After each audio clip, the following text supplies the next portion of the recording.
सभी होता है ना, मेन दर्शन वो इसमें समेटा हुआ होता है। और ये सिर्फ बुद्धिस्ट के लिए नहीं कि सबके लिए ये इक्वल है। ये चक्र जो है जीवन चक्र बोलते हैं ना, वो जीवन चक्र भी बोल सकते हैं, इसको भव चक्र भी बोल सकते हैं। तो इस चक्र में 4 चक्र है। 4 चक्र क्या है? ये अंदर का वाला एक चक्र है, फिर दूसरा वाला एक चक्र है, फिर तीसरा वाला एक चक्र है, फिर लास्ट वाला 4 चक्र है। तो इस 4 चक्र में हम इंसान है ना घूमते रहते हैं। तो इस चक्र को पार करते हैं तब जाके बुद्ध बनते हैं, ठीक है? नहीं तो इसी चक्र में हम लोग राउंड लगाते रहते हैं। तो चक्र क्या है? मतलब कि ये अंदर का जो वाला चक्र है ये 3 चीज़ का चक्र है।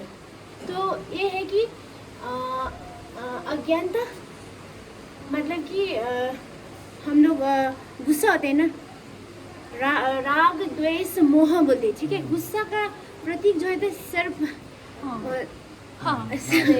स्नेक है ना, वो बहुत गुस्सा वाला होता है ना, उसका जो सिंबल है ये स्नेक।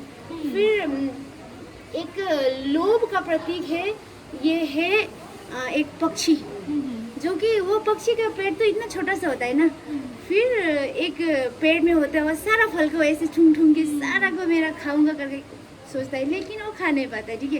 क्योंकि उसका पेट इतना छोटा है, लेकिन वो इतना ज़्यादा लोभ करता है। फिर ये मोह, मतलब कि इग्नोरेंस, अज्ञानता का प्रतीक है, ये सुअर बोलते हैं, क्योंकि वो खाते हैं फिर सोते हैं। फिर ये 3 चीज़ हमारे अंदर है, एक ये राग, द्वेष और मोह। फिर ये 3 चीज़ ऐसे चक्कर लगा रहा है। इसी के कारण से हम लोग जो भी कर्म करते हैं, है ना, फिर इसके कारण से क्या होता है कि राग द्वेष मोह के कारण से हम कर्म करते हैं। तो अच्छा कर्म करेगा तो फिर अच्छा वाला वाइड वाला रास्ते में जाएगा, ठीक है? ऊपर चले। लेकिन बुरा कर्म करेगा तो ये काला वाला नीचे की तरफ खींचते ले जाएंगे। फिर इसी कर्म के वजह से हम लोग 6 लोग में, इसमें 6 जगह है, वो 6 लोग बोलते हैं। तो 6 लोग में जन्म होगा बोलते हैं। तो 6 लोग में क्या है कि सबसे इधर जो है देव लोग, जो भगवान लोग बैठते हैं ना, तो भगवान लोग का लोग है। फिर इसके बाद असुर मतलब कि राक्षस लोग होते हैं, हर वक्त भगवान लोगों से लड़ाई करते रहते हैं ना। फिर उसके बाद है मनुष्य लोग, हम इंसान। फिर उसके बाद है पशु, जितना भी पशु पंक्षी सब है पशु। और फिर प्रेत और नरक लोग हैं, प्रेत और नरक लोग। ये 3 अच्छा वाला जन्म है, ठीक है? फिर ये 3 है बुरा वाला जन्म, नरक, प्रेत और पशु वाला जो है बुरा वाला जन्म है। फिर ये मनुष्य और देव और फिर वो असुर वाला 3 जन्म है, ये अच्छा वाला जन्म है। फिर हम अपना कर्म के वजह से फिर यहीं पे घूमते रहते हैं, जो भी कर्म करते हैं, ठीक है? चाहे हम देव में भी जा सकते हैं अपना कर्म से, फिर असुर में जा सकते हैं, फिर मनुष्य में आ सकते हैं, फिर नरक में भी जा सकते हैं, फिर क्या पशु में। ये सारा में ये 6 लोग होता है सिर्फ, ठीक है? लेकिन इनमें से सबसे पावरफुल कहाँ पे होता है, मतलब कौन सा लोग होता है? मतलब कि सिर्फ मनुष्य ही अपना कर्म को ठीक तरीके से सुधार सकते हैं, ठीक तरीके से कर सकते हैं, अपने जीवन को अच्छे से परिवर्तन कर सकते हैं। बाकी दूसरों में इतना पावर नहीं होता है। और फिर मनुष्य ही बुद्धत्व को प्राप्त कर सकते हैं, क्योंकि मनुष्य का लाइफ जो है इतना इम्पोर्टेंट है। तो फिर ये मनुष्य देख सबसे अच्छा वाला है कि ये ऐसे ही नहीं मिलेगा, बोलते हैं कि बहुत हम लोगों ने बहुत पहले का जन्म में बहुत सारे अच्छा कर्म करके तब जाके हम लोगों को ये लाइफ मिला है। तो इस जन्म में हमारा आँख ठीक है, हाथ ठीक है, पैर ठीक है, दिमाग ठीक है, तो हमें सोचना चाहिए कि हमने बहुत मेहनत किया है पहले, नहीं तो सबको नहीं मिलता है, ठीक है? बहुत प्रॉब्लम होता है सब। अगर हमें इतना है तो हमें सोचना चाहिए कि हम सोचते हैं कि हम गरीब है, हमारे पास पैसा नहीं है, हम गरीब है, हमारे पास ये नहीं हो, लेकिन नहीं है। हमारे पास देखने के लिए आँख है ना, सुनने के लिए कान है, और हमारा स्पर्श के लिए हमारा बॉडी है, सब चीज़ है ना। तो हम लोग वर्ल्ड का सबसे क्या है, अमीर लोग हैं। तो क्योंकि हम लोग कहाँ जन्म लिए? मनुष्य में। फिर इसी के ये भी चक्र घूमते रहते हैं। फिर ये लास्ट वाला चक्र है, ये जो है इसको बोलते हैं, ये मेन चक्र है, इसको बोलते हैं प्रकृति समुत्पाद। इसका मतलब कि ये होने से ये होता है, ठीक है? इसका कारण से ये निकल आता है, कॉज एंड इफेक्ट, है ना?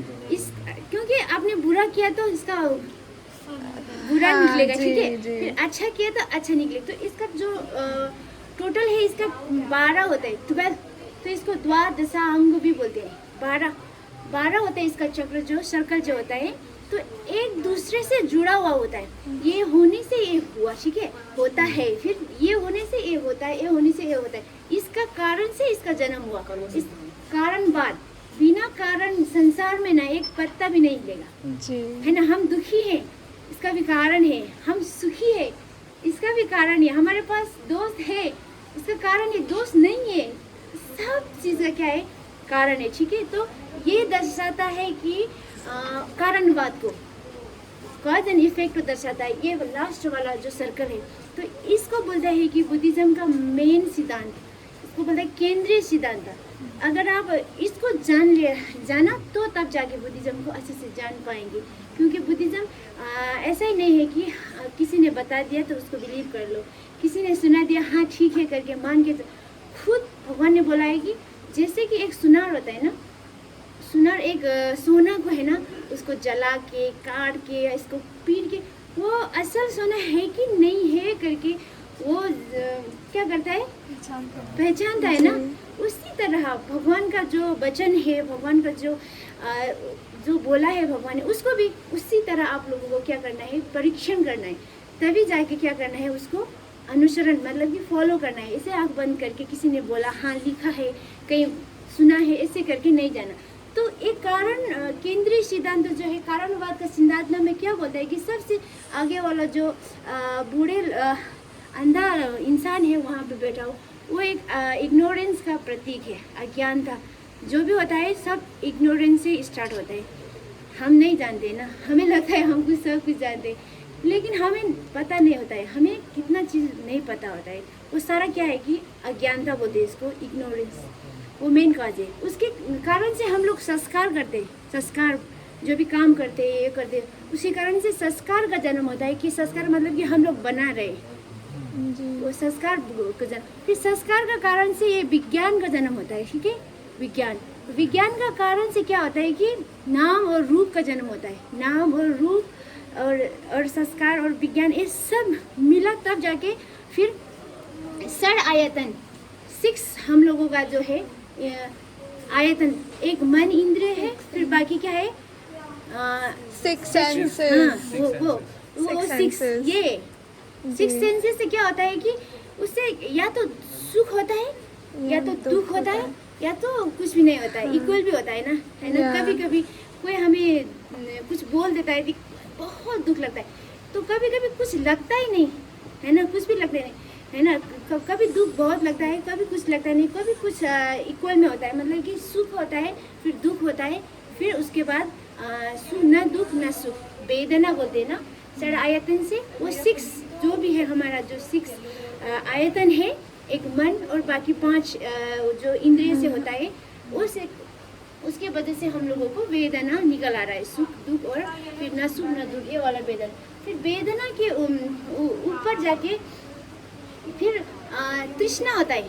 तृष्णा कि हम लोगों को जैसे कि पानी पीने के लिए प्यास पूरा लग गया, तो फिर हम जाके कुछ भी नहीं देखे घर से जाके घड़ा को पानी पी लेते, तब जाके कुछ चीज़ में हम लोग ऐसे टूट पड़ते हैं कि फिर उस चीज़ को पाने के लिए हम लोग उपादान करते हैं, आसक्ति, हमारा वो चीज़ आसक्ति से, तब जाके फिर जाति जन्म का वो लेता है। फिर जन्म से फिर जाति होता है, बूढ़े होते हैं, फिर जरा मरण, अंत में जाके मरण में होता है। फिर मरने के बाद फिर हम लोग अज्ञानता के कारण से फिर जन्म लेते हैं, फिर वही ये जो सर्कल है चलते रहते हैं। इस एक की वजह से दूसरों को कंटिन्यू हम देते रहते हैं।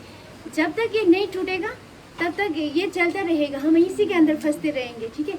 फिर यहाँ से अज्ञानता टूट गया तो हमारा जो भरम है, जो भी इग्नोरेंस है वो टूट गया, तो फिर बाकी ये संस्कार टूट जाएगा, ये दूसरा टूट जाएगा, सब टूट जाएगा, फिर ये सब टूट जाएगा, फिर हम लोग क्या हो जाएंगे, फ्री हो जाएंगे, ठीक है। फिर तब जाके हम लोगों को वहाँ पे ऊपर वाला रास्ता खुल जाएगा, बुद्धत्व का जो रास्ता है ना, तब जाके खुल जाएगा। लेकिन नहीं खुला तो हम लोग इसी में है ना घूमते रह जाएंगे। और इसको बोलते हैं सिपा खोलो, मतलब कि जीवन चक्र बोल सकते हैं, भव चक्र। इसको किसने पकड़ के रखा है, मतलब कि ये मृत्यु का जो भगवान है, यमराज क्या बोलते हैं हम लोग, है ना, वैसे वो उसने पकड़ के रखा है, हम लोग वहीं पे जा कर के बैठे हैं। तो हमें कोशिश करना चाहिए कि अपना क्या इग्नोरेंस को कम करने का, अपना जो अंदर है जो राग द्वेष मोह को कम करने का। अगर ये इसको हम लोग कम करते गए तो है ना, ये चक्र है जो एक एक करके छूटते जाएंगे, नहीं तो फिर एक से करके दूसरा पकड़ेगा, फिर दूसरे से दूसरा पकड़ेगा, तीसरा चौथा पकड़ के फिर एक आपस में ये घूम रहेंगे, एक घूमते रहेंगे, एक घूमते रहेंगे, फिर पूरा हमारा जीवन घूमते रहेंगे। इसलिए इसको बोलते हैं कि बुद्धिज्म का मेन केंद्रीय सिद्धांत था। अगर हम इसको जान पाए तो हमारा अपना लाइफ को भी जान पाएंगे।